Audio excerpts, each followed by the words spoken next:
It's been half a century since Brisbane faced the effects of a tropical cyclone. This one, back in 1974, was called Wanda.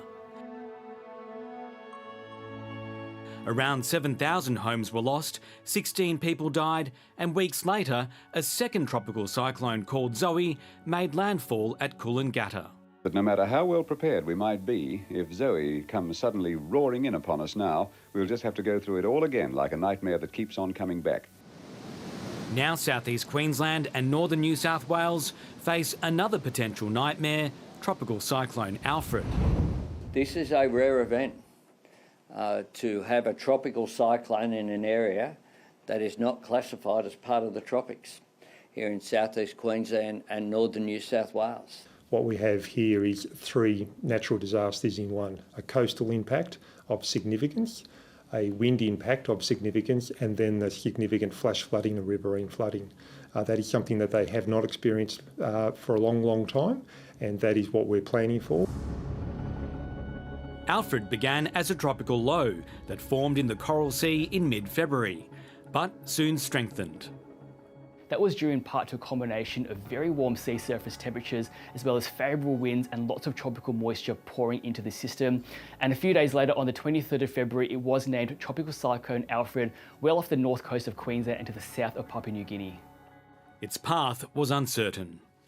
Once it was designated as a tropical cyclone, we did see Alfred move further towards the east and towards places like the Solomon Islands, and it did continue to strengthen, and we did reach a severe Category 3 status a few days after that.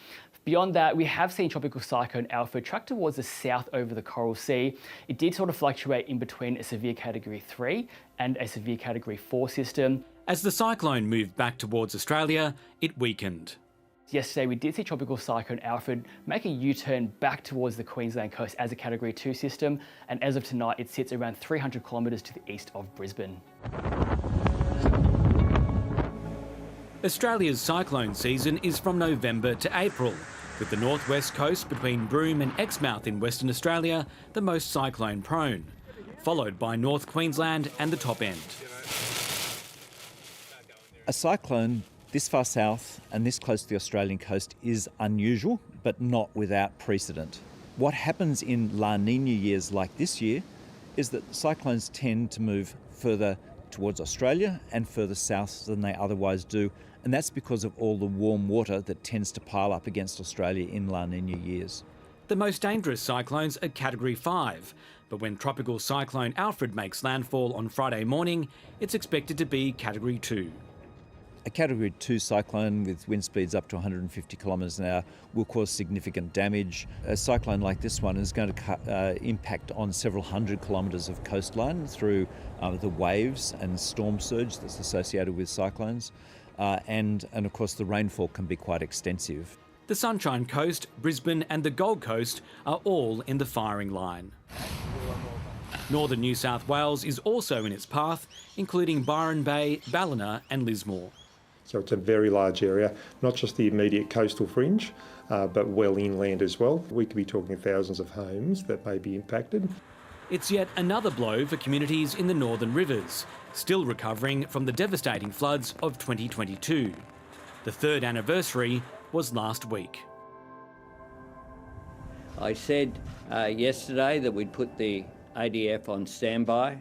We've now received a formal request and the ADF is now engaged. The south side of the cyclones. We want people to be ready. This is not an ordinary event. This is a concerning. This is potentially, we will see flooding, we'll see flash flooding, and we'll see evacuations. We want people to leave now before these things occur. Otherwise, it makes it very difficult for them and for us later on in the event once the cyclone has passed over the coast.